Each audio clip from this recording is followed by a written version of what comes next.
Saddam Hussein ruled Iraq with an iron fist, placing his family at the heart of his regime. His closest relatives held powerful positions.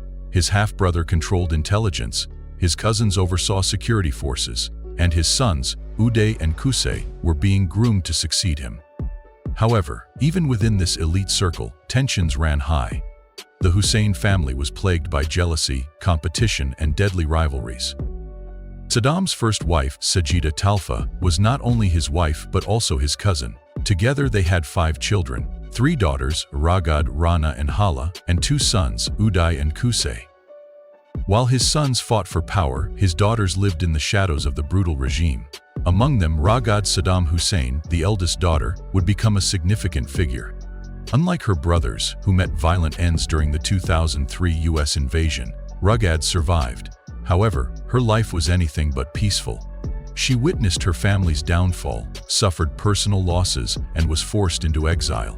Yet, even in exile, she remained a symbol of the Hussein legacy.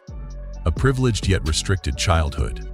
Born in 1968 in Baghdad, Ragad grew up with privileges but also restrictions.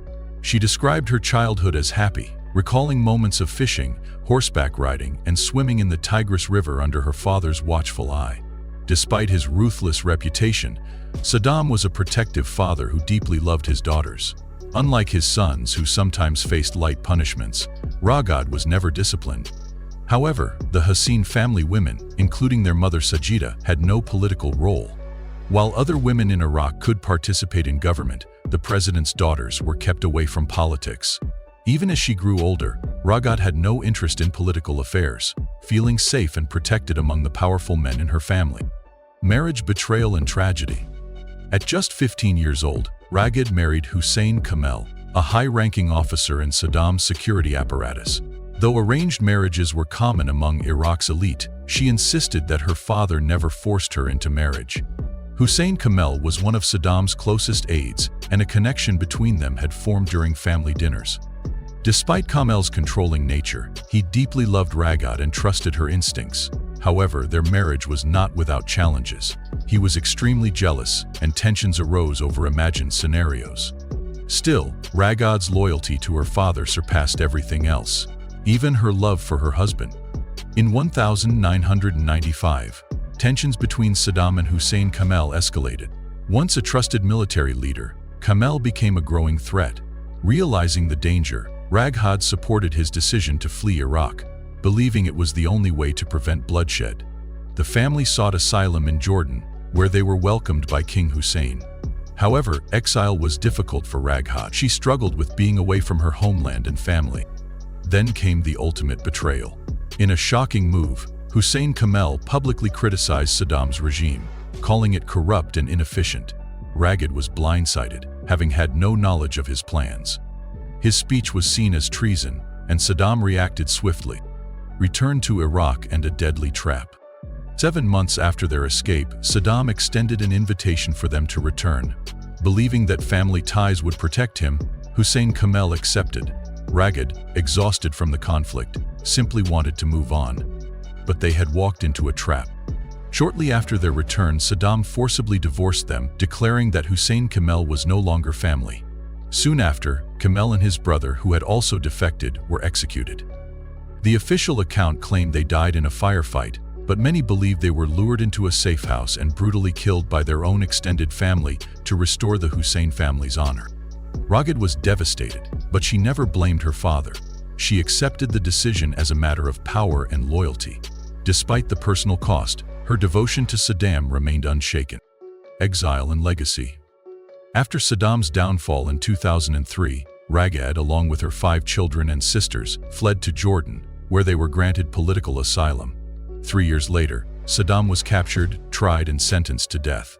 Ragad and her family watched his execution from exile. She refused to see the leaked video of his death, saying, "It was painful, but he died with honor." Even after his fall, Ragad remained fiercely loyal to her father's memory. She hired top lawyers for his defense and even requested that his body be temporarily buried in Yemen until Iraq was freed from foreign occupation. While many of Saddam's relatives went into hiding, she remained outspoken and unapologetic. Life of wealth and controversy. Despite Iraq's turmoil, Ragad built a luxurious life in Jordan. Under royal protection, she continued to live as she always had, surrounded by wealth. She developed a love for high fashion, spending extravagantly on designer brands. Jewelry became her passion, and in 2015, she launched a collection in honor of her father, including a gold pendant shaped like Iraq, with a diamond at its center. However, her lavish lifestyle raised eyebrows, especially since her sources of income remain unclear. In 2007, she was placed on the U.S. Most Wanted list, and in 2010, Interpol issued an arrest warrant for her, accusing her of financing terrorist activities, allegations she denied. The next generation. While Ragad remains a controversial figure, her daughter, Harir Hussein Kamel, has stepped into the spotlight, not for politics, but for her beauty and extravagant lifestyle. As a well-known socialite, she is frequently seen at exclusive events in Amman and Dubai, embracing a luxurious existence. With her striking looks and elite connections, she has become a new symbol of the Hussein family's opulence in exile. The legacy lives on. Ragad Saddam Hussein's life is a story of power, loyalty, betrayal, and survival. Despite her father's downfall, she has never let go of his legacy. Even in exile, the Hussein name continues to shape her family's fate, with the next generation stepping into the public eye. But what do you think? Should the descendants of powerful rulers be held accountable for their past, or should they be allowed to move on? Let us know in the comments, and don't forget to like, subscribe, and hit the notification bell for more fascinating stories. Thank you for watching.